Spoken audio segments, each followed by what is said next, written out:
Hello friends, ನಮಸ್ಕಾರ. ನಾನು ಶಿವರಾಜ್ ಪಾಟೀಲ್. ನಿಮಗೆ ಕನ್ನಡ ಯೂಟ್ಯೂಬ್ ಚಾನಲ್ ಟುಡೇಸ್ ಇನ್ವೆಸ್ಟ್ಮೆಂಟ್ಗೆ ಸ್ವಾಗತ.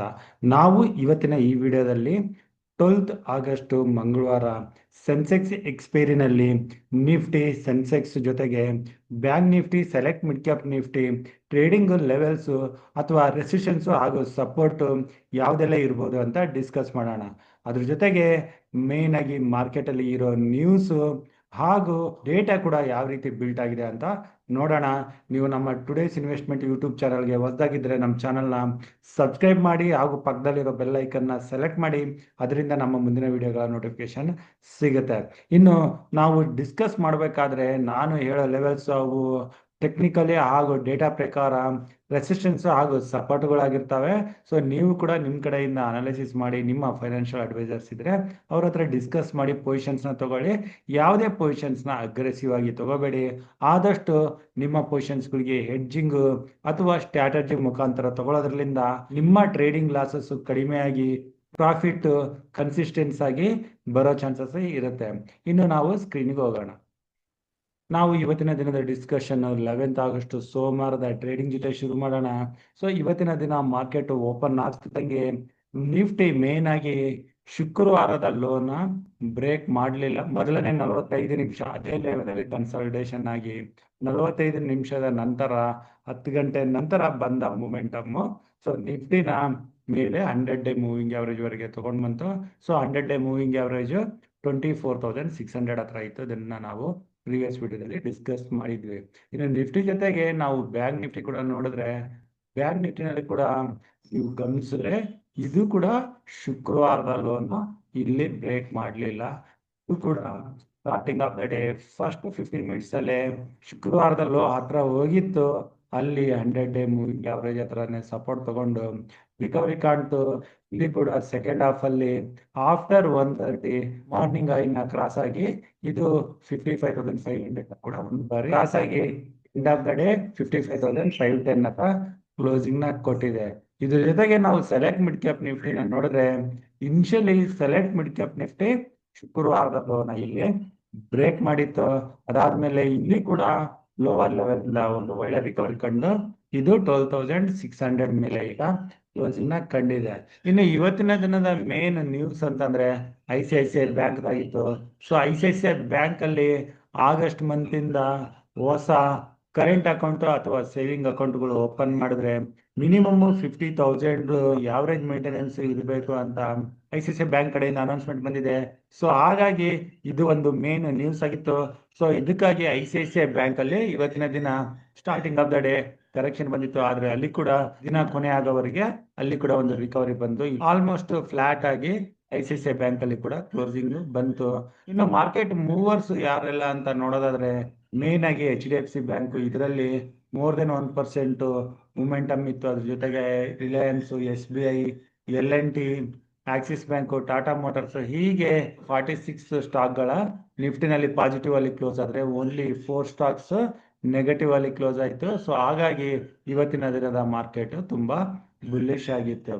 ಇನ್ನು ಮಾರ್ಕೆಟ್ ಕ್ಲೋಸ್ ಆದ್ಮೇಲೆ ನಾವೇನಾದ್ರು ಆಪ್ಷನ್ ಚೈನ್ ಡೇಟಾನ ಗಮನಿಸಿದ್ರೆ, ನಾನೀಗ NSE ವೆಬ್ಸೈಟ್ ಅಲ್ಲಿ ಇದ್ದೀನಿ. ಇದು ಪ್ರೀವಿಯಸ್ ಡೇ ಅಂದ್ರೆ ನಾನು ವೀಕ್ಲಿ ಅನಾಲಿಸಿಸ್ ಮಾಡಬೇಕಾದ್ರೆ ನಾವು ನೋಡಿದ್ದು ಆಪ್ಷನ್ ಚೈನ್ ಡೇಟಾ ತುಂಬಾ ಓವರ್ ಸೋಲ್ಡ್ ಆಗಿತ್ತು. ಆದ್ರೆ ಈಗ ನೋಡಿದ್ರೆ ಇಲ್ಲಿ ಪುಟ್ ಸೈಡ್ ಅಲ್ಲಿ 19 ಲ್ಯಾಕ್ಸ್ ಇದ್ರೆ ಕಾಲ್ ಸೈಡ್ ಅಲ್ಲಿ ಕೂಡ 19 ಲ್ಯಾಕ್ಸ್ ಓಪನ್ ಇಂಟ್ರೆಸ್ಟ್ ಮಾತ್ರನೇ ಇದಾವೆ. ಸೊ ಈಗ ಮಾರ್ಕೆಟ್ ಓವರ್ ಸೋಲ್ಡ್ ಆಗಿಲ್ಲ, ನ್ಯೂಟ್ರಲ್ ಆಗಿದೆ ಅಂತ ನಾವು ಡೇಟಲ್ಲಿಂದ ತಿಳ್ಕೊಬಹುದು.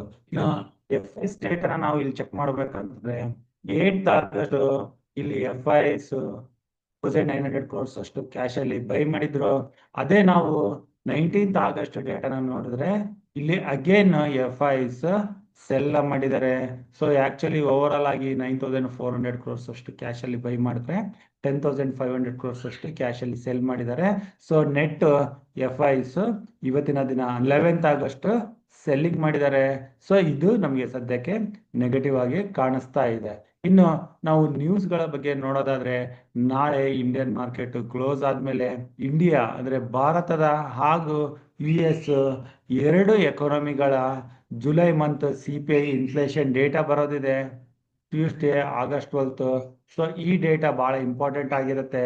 ಹಾಗಾಗಿ ನಾವು ಮಂಗಳವಾರದ ಮಾರ್ಕೆಟ್ ಕ್ಲೋಸ್ ಆದ್ಮೇಲೆ ಬುಧವಾರಕ್ಕೆ ಪೊಸಿಷನ್ ತಗೊಳ್ಳೋಕ್ಕಿಂತ ಮುಂಚೆ ಇಂಡಿಯಾ ಹಾಗೂ US ಇನ್ಫ್ಲೇಷನ್ ಡೇಟಾ ಬರೋದ್ರ ಬಗ್ಗೆ ಗಮನ ಕೊಡಬೇಕಾಗುತ್ತೆ.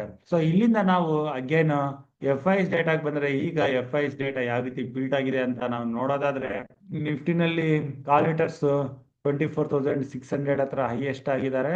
ಇನ್ನು ಪುಟ್ ರೇಟರ್ಸ್ ಹೊಸದಾಗಿ 24,500 ಹತ್ರ, ಅದಾದ್ಮೇಲೆ 24,400 ಹತ್ರ ಸ್ಟ್ರಾಂಗ್ ಆಗಿ ಬಿಲ್ಟ್ ಆಗಿದ್ದಾರೆ. ಇನ್ನು next highest open interest built ಆಗಿರೋದು ಡೈರೆಕ್ಟ್ ಆಗಿ 25,000, ಅದು ಕಾಲ್ ರೇಟರ್ಸ್ ಕಡೆಯಿಂದ. ಇದ್ರ ಜೊತೆಗೆ ನಿಫ್ಟಿ ಜೊತೆಗೆ ನಾವು ಸೆನ್ಸೆಕ್ಸ್ ಎಕ್ಸ್ಪೈರಿ ಇರೋ ಕಾರಣ ಸೆನ್ಸೆಕ್ಸ್ ಆಪ್ಷನ್ ಚೈನ್ ಕೂಡ ರಿವ್ಯೂ ಮಾಡಬೇಕು ಅಂತಂದ್ರೆ, ಈಗಿನ ಸೆನ್ಸೆಕ್ಸ್ ಲೆವೆಲ್ ಅದೇ ಲೆವೆಲ್ ಅಲ್ಲಿ ಕಾಲ್ ರೇಟರ್ಸ್ ಪುಟ್ ರೇಟರ್ಸ್ ಆಲ್ಮೋಸ್ಟ್ ಸಮನ್ ಆಗಿ ಬಿಲ್ಟ್ ಆಗಿದ್ದಾರೆ. ಸೊ ಮಾರ್ಕೆಟ್ ಏನಾದ್ರು ಫ್ಲಾಟ್ ಆಗಿ ಓಪನ್ ಆದ್ರೆ, ಇದೇ ಲೆವೆಲ್ ಅಲ್ಲಿ ದಿನವೆಲ್ಲ ಫ್ಲಾಟ್ ಆಗಿ ಟ್ರೇಡ್ ಆಗಿ 80,500 ಹತ್ರ ಕ್ಲೋಸ್ ಕಂಡ್ರು ಕಾಣ್ಬೋದು. ಅದೇ ಏನಾದ್ರು ಅಪ್ ಮೂವ್ ಅಂತ ಬಂದ್ರೆ 81,000 ಹತ್ರ ರೆಸಿಸ್ಟೆನ್ಸ್ ಇರುತ್ತೆ, ಕೆಳಗಡೆ ಬಂದ್ರೆ 80,000 ಹತ್ರ ಸಪೋರ್ಟ್ ಇರುತ್ತೆ. ಸೊ ಈ ಡೇಟಾ ನಮ್ಗೆ ತಿಳಿದಿರ್ಬೇಕಾಗತ್ತೆ. ಇನ್ನು ನಾವು ಟ್ರೇಡಿಂಗ್ ವ್ಯೂಗೆ ಬಂದು ನಿಫ್ಟಿನಲ್ಲಿ ಪೊಸಿಷನ್ಸ್ ನ ಯಾವ ರೀತಿ ತಗೋಬಹುದು ಅಂತ ನೋಡೋದಾದ್ರೆ, ನಿಫ್ಟಿ 24,350 ಹತ್ರದಲ್ಲಿ ಸಪೋರ್ಟ್ ತಗೊಂಡು ರಿಕವರಿ ಕಾಣ್ತಾ ಇದೆ. ಇದೇನಾದ್ರೂ ಪ್ರೀವಿಯಸ್ ಹೈ 24,600 ನ ಕ್ರಾಸ್ ಆದ್ರೆ, ಇಲ್ಲಿ ಒಂದ್ ರೀತಿ ಡಬಲ್ ಬಾಟಮ್ ಬ್ರೇಕ್ಔಟ್ ಆಗೋ ಚಾನ್ಸಸ್ ಇರುತ್ತೆ. ಸೊ ನಿಫ್ಟಿ 24,600 ಮೇಲೆ ಸ್ಟ್ರಾಂಗ್ ಆಗಿರುತ್ತೆ. ಸೊ ಅಲ್ಲಿ 10-day ಮೂವಿಂಗ್ ಅವರೇಜ್ ಕೂಡ ಇದೆ. 24,650 ಮೇಲೆ ಸಸ್ಟೈನ್ ಆಯ್ತು ಅಂತಂದ್ರೆ, ನೆಕ್ಸ್ಟ್ ರೆಸಿಸ್ಟೆನ್ಸ್ ಡೈರೆಕ್ಟ್ ಆಗಿ 24,750 ಇಂದ 800 ಲೆವೆಲ್. ಅದಾದ್ಮೇಲೆ ಆಪ್ಷನ್ ಚೈನ್ ಪ್ರಕಾರ 25,000 ನೆಕ್ಸ್ಟ್ ರೆಸಿಸ್ಟೆನ್ಸ್ ಆಗಿರುತ್ತೆ. ಇನ್ನು ಈ ಲೆವೆಲ್ ಇಂದಾನೆ ನಿಫ್ಟಿ ಅಗೇನ್ ರಿಜೆಕ್ಷನ್ ಕಾಣಕ್ಕೆ ಶುರು ಆದ್ರೆ 24,500 ಆಪ್ಷನ್ ಚೈನ್ ಪ್ರಕಾರ ಸಪೋರ್ಟ್ ಇದೆ, ಹಾಗೂ 24,400 ಕೂಡ ಸಪೋರ್ಟ್ ಇದೆ. ಟೆಕ್ನಿಕಲ್ಸ್ ಹಾಗೂ ಡೇಟಾನ ನೋಡ್ತಾ ಇದ್ರೆ ಮಾರ್ಕೆಟ್ ಸೈಡ್ ವೈಸ್ ಹೋಗೋ ಚಾನ್ಸಸ್ ಹೆಚ್ಚಾಗಿದೆ ಅಂತ ಇಲ್ಲಿ ಕಾಣಿಸ್ತಾ ಇದೆ. ಇನ್ನು ಬ್ಯಾಂಕ್ ನಿಫ್ಟಿಗೆ ಬಂದ್ರೆ, ಬ್ಯಾಂಕ್ ನಿಫ್ಟಿಗೆ ಈಗ ಈ 10-day ಮೂವಿಂಗ್ ಅವರೇಜ್ 55,600 ಇಂದ 700 ಲೆವೆಲ್ ರೆಸಿಸ್ಟೆನ್ಸ್ ಇದೆ. ಬ್ಯಾಂಕ್ ನಿಫ್ಟಿ 55,700 ಮೇಲೆ ಬಂತು ಅಂತಂದ್ರೆ 55,900 ಅಥವಾ 56,000 ಒಳ್ಳೆ 200 ಪಾಯಿಂಟ್ಸ್ ಮೂಮೆಂಟಮ್ ಸಿಗ್ಬೋದು.